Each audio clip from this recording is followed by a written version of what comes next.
Бізде келесі сабақ оқушылар салыстырмалы атомдық масса. Жалпы алдымен элементтердің пайда болуы туралы айтып кетейік. Жер бетіндегі көптеген химиялық элемент бұл изотоптардың қоспасы күйінде кездеседі. Өткен тақырыптарда түсіндірілгендей, изотоптар дегеніміз өзара протон саны тең, нейтрон саны әртүрлі атомдардың түрі. Атомдардың дәл атомдық массасын анықтау кейде қиынға соғады. Мысалы, литий атомының 6 және 7 деген екі изотопы бар. Литийдің атомдық массасы 6 ма әлде 7 ма? Бұл сұраққа жауап беру үшін бізде орташа атомдық масса түсінігі қолданылады. Орташа атомдық масса химиялық элементтің табиғи изотоптарының орташа массасы.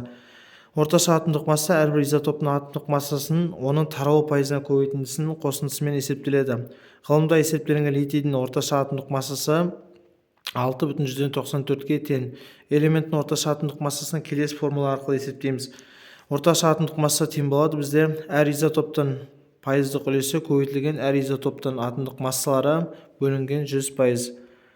Мысал ретінде бізде берген хлордың екі изотопын 35 және 37 деген. Табиғи хлорда 35 хлор изотопы 75%, ал 37 хлор изотопы 25% кездессе, хлордың орташа атомдық массасы қанша?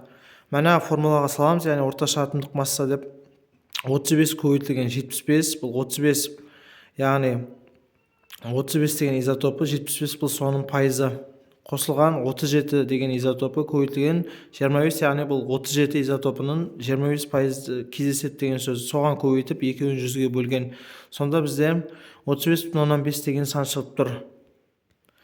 Келесі салыстырмалы атомдық масса. Бәріміз білетіндей атомның массасы өте аз. Ең жеңіл атом сутегінің атомдық массасы 0 көп деген сандар немесе 1,67 көбейтілген оның -24 дәрежесі грамм. Ал оттек атомының массасы 2,667 көбейтілген оның -23 дәрежесі грамм. Әртүрлі есептеуді мұндай күшті сандарды қолдану бізге өте ыңғайсыз болып келеді. Есептеу жеңілдету мақсатында ғалымдар әртүрлі атом массаларын салыстыру үшін көміртек 12 атомын стандарт ретінде алған. Яғни көміртек 12 изотопының массасы бізде 12 МаБ-ға тең, яғни массалық атомдық бірлігіне тең.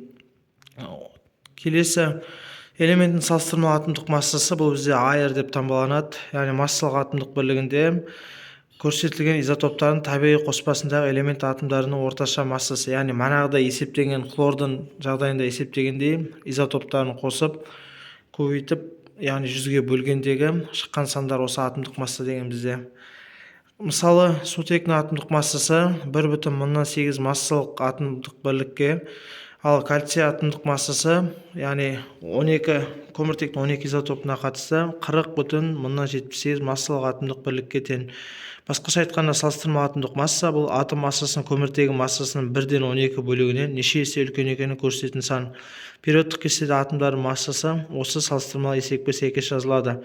Мына жерде көріп тұрсақ, бордың массасы бізде 11-ге тең, көміртектікі 12-ге тең, азоттікі 14-ге тең. Яғни мына бор мен көміртектік қоса көрсетіп қойған. Бұл жерде енді исключение бізде хлорда, қалғандары бүтін санмен алынса, біз хлорды бөлшек сан 35-те 5 деп аламыз. Қалғандары бөлшек санмен, яғни жуықтау әдісі арқылы алынады. Бекіту тапсырмасы. Осы тапсырмаларды орындап көріңіздер. Сіздерге пайдалы болады деген ойдамын.